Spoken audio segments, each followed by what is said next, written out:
রাজধানীর সোহরাওয়ার্দী উদ্যানে জামাতে ইসলামীর জাতীয় সমাবেশে জড়ো হতে শুরু করেছেন নেতাকর্মীরা।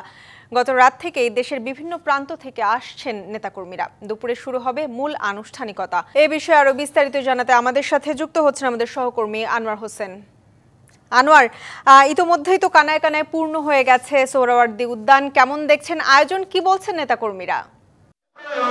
ঈশিতা, জামায়াতে ইসলামীর যে এই যে জাতীয় সমাবেশ, আসলে এইটা সমাবেশের আনুষ্ঠানিকতা অর্থাৎ আনুষ্ঠানিকভাবে যে শুরু সেটি হচ্ছে বেলা 2টায়, কিন্তু এরই মধ্যে আমরা দেখেছি এই সোহরাওয়ার্দী উদ্যান অনেকটাই কিন্তু পরিপূর্ণ হয়ে গেছে।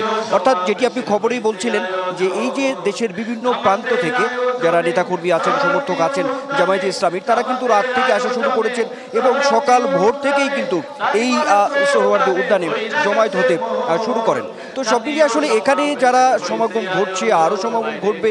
তো নেতাকর্মীরা বলার চেষ্টা করছেন যে এই যে সামনে নির্বাচন, এই নির্বাচনে সুষ্ঠু একটি নিরপেক্ষ নির্বাচনের মধ্য দিয়ে যে একটি গণতন্ত্রের যে পুনরুদ্ধার, সেই বিষয়গুলো কিন্তু তারা বারবার বলার চেষ্টা করছে। টাইলক্স টয়লেট ক্লিনার, যার অ্যান্টিব্যাকটেরিয়াল এজেন্ট টয়লেটের কোনায় কোনায় পৌঁছে 99% জীবাণু ধ্বংস করে। একটি সুন্দর পরিবেশে নিরপেক্ষ একটি নির্বাচন হবে, লিভিং প্লেইং ফিল্ড একটি গঠিত হবে, এমন একটি চাওয়া কিন্তু নেতাকর্মীদের মধ্যে রয়েছে। আর আজকের এই সমাবেশে জামায়াতে ইসলামীর সেখানে অন্যান্য যে দল আছে, বিশেষ করে বিএনপি, এনসিপি সহ ইসলামী আন্দোলন বাংলাদেশের যে নেতাকর্মী প্রতিনিধি, তারাও এই সমাবেশে অংশগ্রহণ করবেন, এমনটাও কিন্তু একটি তথ্য আছে।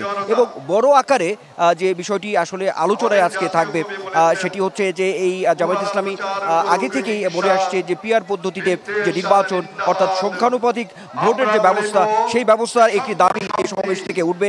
সেই সঙ্গে আমরা জেনেছি যে সংস্কার নিয়ে কথা হবে, তথ্য আছে, জুলাই সনদ এবং জুলাই যে ঘোষণাপত্র যে বিষয়টি আছে, এই বিষয়গুলো আজকের এই সমাবেশে উঠে আসবে এমন একটি তথ্য আছে। তো সব মিলিয়ে আসলে বলতে গেলে একটি আনোয়ার, আপনাকে ধন্যবাদ।